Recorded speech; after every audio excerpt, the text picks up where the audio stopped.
Alright, here we are. We're in a bit of a pickle, to say the least. This Awakened Fallen Empire has declared war on us, which means that we're gonna need to, do the Team America emergency signal all over the shop. It's gonna be difficult to do, in the meantime, and for those people that are wondering, yes, I did have my, Swedish meatballs, and yes, they are in fact, delicious. Anyway, so... what do we do in this particular situation? We've got an enemy that is significantly stronger than us, and we need to do something to basically avoid them attacking us, while at the same time trying to await this war, or at least wait this war out for as much as possible. First of all, we're going to go and set up some negotiation stuff. So we're going to win this war. It's funny, would think that any differently. We're going to win this war, and we're going to do it easily. Why? Because we are not the AI. Which is exactly what we are going to set up here. So we're going to go and try to get at least these two worlds over here. And I think there's another one over in here in Yataramus. So we're going to go and take these war score. It's only 27 points. It's going to be fairly doable, and it's going to be a bit of a challenge. Now, I have already set up a couple of items here in terms of fleet stuff. The main problem we have is that all of our transport fleets are halfway across the galaxy. We're going to need to move out very quickly here. We're going to move all of our transport fleets towards Istrum. In case you hadn't noticed, this episode, I am not really dicking around when it comes to our setup. It's going to be really important that I focus properly on what's going on, because if we fuck up here, we're going to lose the entire game completely, which would be a huge shame, considering I'm having so much fun with this campaign in particular.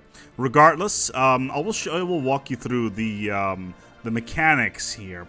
Basically, what happens is the AI will attack anything inside of its territory. This can be anything. But the closer it is to its capital, however, the bigger of a target it finds. So what we can do is we can have a bunch of ships just roaming around the capital area and use the AI to our advantage by basically making them chase its basically chasing its own tail. And these are all throwaway ships. We don't give a shit about these at all. We don't care what happens to the ships under any sort of situation. They are literally confetti to my grand war situation. We're literally just gonna make them roll around, and we need to get our capital fleet into a position where we can use them. So let's get this underway. We already know we already have one fleet currently roaming around. We're gonna go and let them fall back for the moment. It's going to be really important that we have a steady stream of garbage corvettes coming out as well, just so we have enough stuff to throw at the enemy. The main capital fleet will be hanging out in a border system, and slowly but steadily we'll be taking all of these systems here. As soon as that is set up, we should have about a 25 war score modifier there. Right now it's at -55. At that moment, we have to wait. So here's the enemy that just walked in, and they're after the third bouquet, which is that little fleet there. Are we going to lose it? No, we're just going to hyperdrive out of there. The main problem here is that our ships, they do use hyperdrive 3, so for a second there I thought we were a little bit boned in that regard. And we have too much energy as well. Let's go and try to get a biolab so we can at least upgrade all of that stuff. And more importantly, we need to get enough minerals in order to continue on this little trade here. So let's get a bunch of minerals here so we can continue cranking out corvettes. And the only reason we're cranking out these corvettes is so we can throw them into enemy territory and distract their giant capital fleet. Their giant capital fleet is the biggest problem right now. We want to stay as far away from them as humanly possible. Or in this particular case, garbagely possible. But they're gonna be too busy roaming around trying to chase my fleets. And that gives us the opportunity to basically say, yo, what's up? And crush all their planets. And in particular, these three here are going to be important to that. We don't really have the opportunity to go near their core worlds because their capital world is very central, so that's not going to be an option, sadly. Still, we do have the opportunity to do a bunch of other stuff, and we'll see whether or not we can do that. But taking these three worlds, or there are actually 4 worlds here, is going to be our goal in this campaign. Sure, the enemy attacked us first, which is totally understandable. However, they are, because of the way the AI works, they're not really a problem. And I'm kind of happy that they decided to attack us. Okay, so where are the rest of our transport ships? They are currently halfway across the galaxy. They're just coming in from our vassal sanctuary as well. We will deal with them later when it comes to integration. That's going to be very important, by the way, the integration. Okay, so we lost our first corvette. This is totally acceptable, totally understandable. This is not something that we did not see coming. It's an easy loss, and it's something that is easily replaced with a new ship that we can just throw towards the enemy with reckless abandon. No real problems there. We'll let them do their thing. Where's this fleet? They are just hanging out. We're going to send them down here, and let's hope that we're going to have enough, basically enough cheese to run around the mousetrap, so to speak. So let's go a little bit quicker here, but don't foresee too many problems with this, because the strategy in general works quite well. And this strategy works versus pretty much everybody, any sort of enemy that has a large empire. Because of the way the AI works, you should have literally no problem doing anything. As you can see here, they're chasing the second bouquet. Okay, so we got a new colony, which is great. We can do a bunch of cool stuff with this. We'll put in a leisure district. Obviously, a hollow temple is going to be important. The solar power, the Paradise Dome, of course, and the rest of it is going to be labs. We want to have as many labs as possible because we're basically starting to move towards the end game, and I want to be able to get mega engineering so I can play incredibly tall. And yes, I'm aware that the cost on energy is pretty substantial here, but that's we can offset that quite easily by building another habitat that's just purely building solar collectors. Alright, so our transport fleets are getting into position. And one of our scientists has leveled. I guess that is nice. It looks like one of our ships has managed to get through towards the core. You want star charts? And I never trade star charts. I think they're a waste of time and resources. Okay, so this area right here does not have any planets in it, and it is inside their territory, which means that you can easily just run around here. The problem is the cooldown time on their jump drives is significantly less than some of the other stuff. In the meantime, let's take a look here. Can I access the Shroud again? I think I can. So let's have a chat here with the Shroud. Let's reach in. A shard of perfect crystal floats here, rotating slowly around its own axis. As we approach, it shatters into 1,000 pieces. We can get ethic attractiveness, medium. We've got a curse, great. We got a monthly immunity modifier of 20% for 60 months. That's pretty rough. That's going to impact our unity growth quite a lot. We do have master builders, thankfully, so we can do a lot of cool stuff with that, but we still don't have domination or the final ascension perk tech, which is one that we really desperately want right now. Okay, where are my dropships? They're starting to get into position. A fleet of this size from the garbage patch, it's about 50k. It's more than enough to almost instantly bomb a planet into the ground, especially these planets that have been captured by a fallen empire. I don't expect any opposition there, bar maybe a couple of stations. Now, why am I capturing these worlds? Well, first of all, they're worlds, they're territory. It's good practice. Shit, lost a ship there.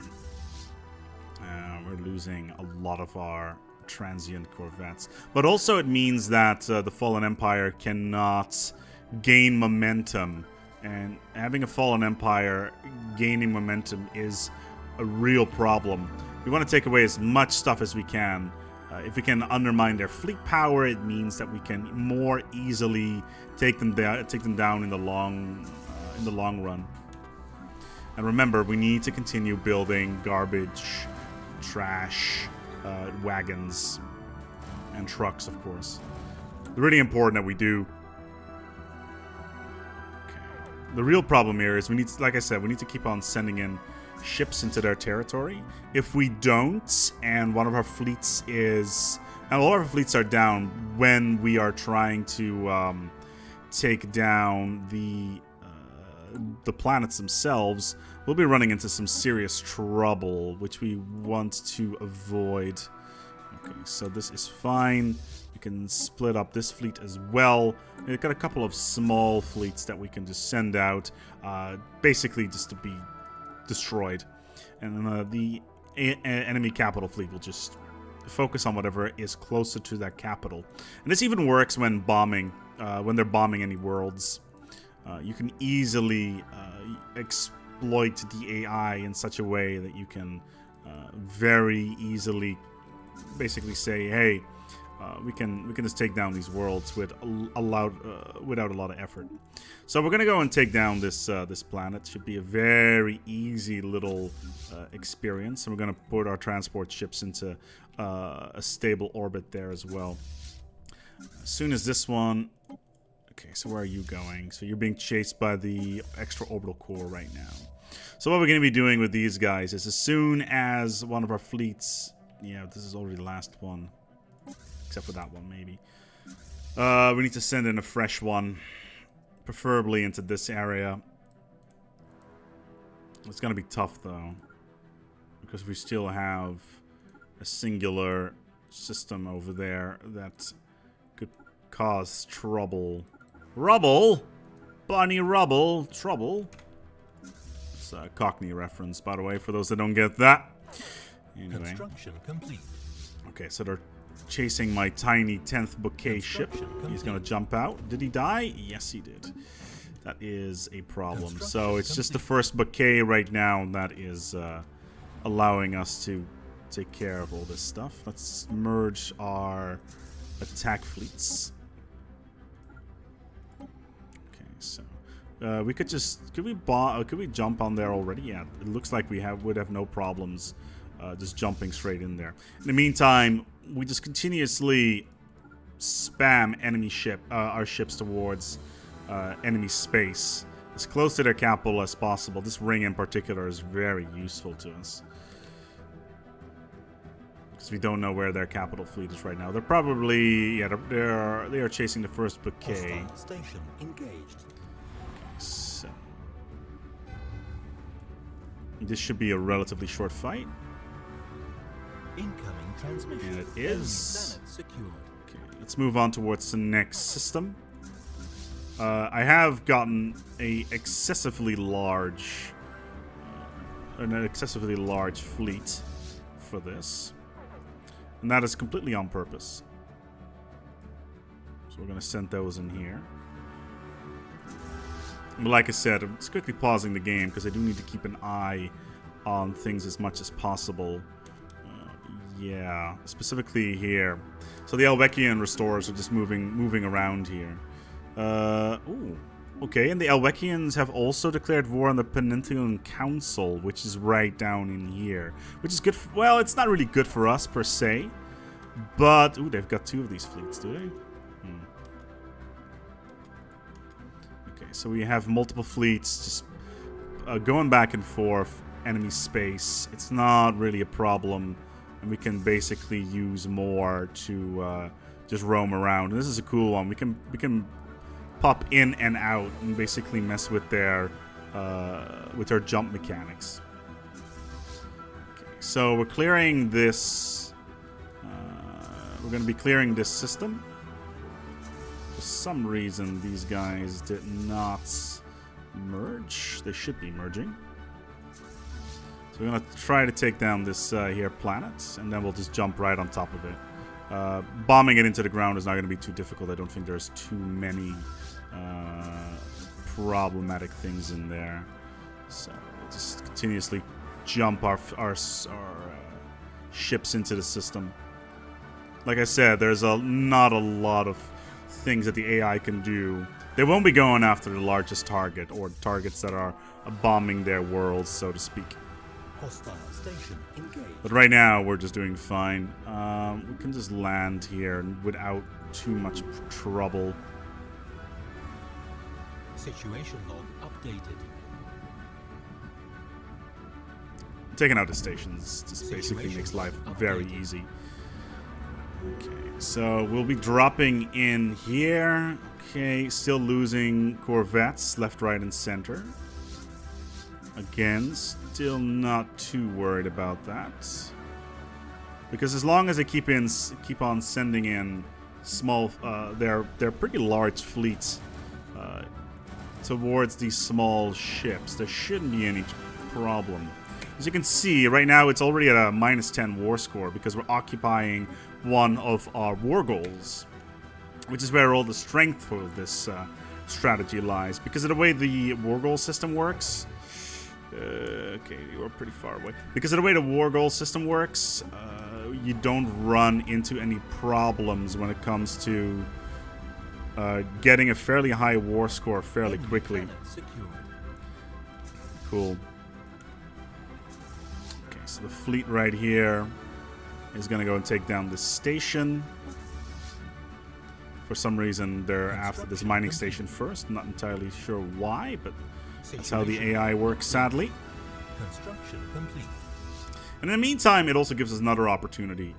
We have a bunch of science here that we can grab, and especially from the spaceport, there's a bunch of items that are very useful to us.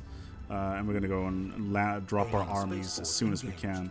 Okay, here's their extra-orbital core, where they're currently not chasing any of our smaller fleets. That is a bit distressing. They may have managed to take out the biggest chunk already, but it doesn't really matter because we have an endless supply of ships that can basically chase things down and do things. I will be doing a separate video about how this actually works as well, so that you can have a reference guide into AI mechanics and abusing the AI during war, especially these large fallen empires, because it's very easy to exploit them.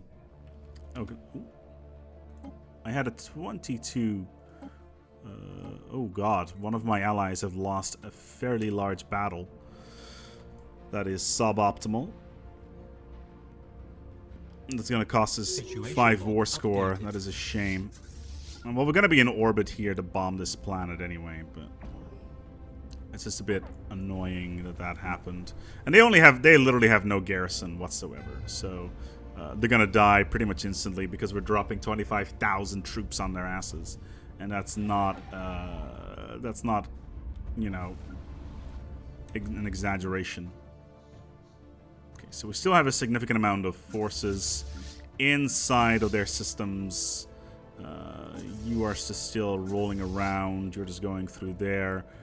We'll just do all of this stuff, bouncing back and forth, back and forth, back and forth, back and forth, and basically keeping their capital fleet tied up with these thousands and thousands of pinpricks. Because that's effectively what this is anyway. Okay, so we're going to capture this world. It will be a fairly easy one as well. As soon as their fortifications are down, we'll basically instantly grab it. Exactly. So now we are 26 war score, and things are starting to look a lot rosier than they were before. We have managed to capture 4 worlds, and we're going to go and send our capital fleets just to one more destination, and our transport fleet will be following up on that. As soon as that is done, we are literally just going to sit in our ass. Literally just going to sit in our ass and wait for the war score timer to start ticking up. Because we have the advantage when it comes to the war score. Sure, one of our allies has been dumb, and they had one of their capital ships' fleets completely annihilated in a space battle, which is a bit of a shame.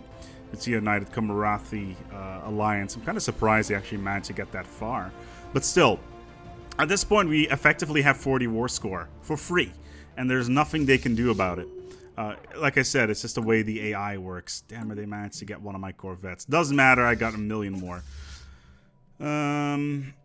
Yeah, this endless stream of Corvettes is basically keeping our empire alive as is. And it's magnificent to see that you can exploit the AI in such ridiculous manner. And I'm pretty surprised that this has not really been addressed in any way, shape, or form. Because right now we've been at war for quite some time, and there's literally been nothing they could do. Debris analyzed. These are our drop ships. They are in a bad position. I'm not entirely sure what they're doing. Okay, there's our capital fleets. Come on, go and attack the station. I don't care about the science station. We're gonna make this a little bit longer than usual anyway. Yeah, 26 war score. Situation log. Versus an empire that outguns us 10 to 1. And that's how you exploit the AI for fun and games. But yeah, these guys, you know, whatever. They're attacking the spaceport. And they're dodging all the fire. Doesn't matter. My capital fleet will be making short work of this spaceport very shortly. I.e. right around now. So yeah, we're just gonna go and drop our ships on top of this planet, win this war, and that will be it. What? Oh, for a second there I thought all my shit blew up, but that clearly was not the case. But yeah, we're just invading. As soon as this is done, we're literally just gonna fall back and just stream in massive amounts of enemy troops. There you go. Enemy planet's been secured. We can fall back to a good position. All of our ships are ready to go. All we got to do now is super casually roll in our ships into enemy territory without any problems whatsoever. And that is literally it. It is a super easy strategy. Anybody can do it. All you got to do is have a good idea of where the enemy is, where the capital is, and like I said, exploit the way the AI works. Is it an exploit? Yes, absolutely. It's using the game's systems against itself, which one could argue is definitely cheating. Like, as you can see right now, acceptance is at -9. And the only reason that is the case is because of the length of war. Relative Navy strength doesn't even apply to anything. Our war score is 36. It would have been 40 already if our allies hadn't lost all their ships. But yeah, we've conquered these worlds, and we're gonna have things take over. Easy and efficiently. And this is where we're going to wrap up this episode. We're going to wrap up this war next time. With a bit of luck, we should be able to get these 4 worlds out of it and take those out of the hands of the Elwekian restorers. That's going to piss them off greatly, but it also means that they will have less naval capacity, and they will most likely have to dismantle some of their ships, especially if they're at war versus these guys right now, which makes things very, very interesting. Thank you so much for watching, and let's hope that these guys wake up at some point. Come on, Forerunners, give us some love. Wake up for us. Your fleet power is half of these guys, so it should be okay. But yeah, if you like this episode and the content in here as well, feel free to give it a like. If not, the dislike button is there as well. Of course, if you're new, feel free to look around for a little bit and take a look at some of the videos. If not, you know, at that point, you may make a decision. You're an adult. Feel free to subscribe. Until next time, take good care of yourselves and, of course, each other.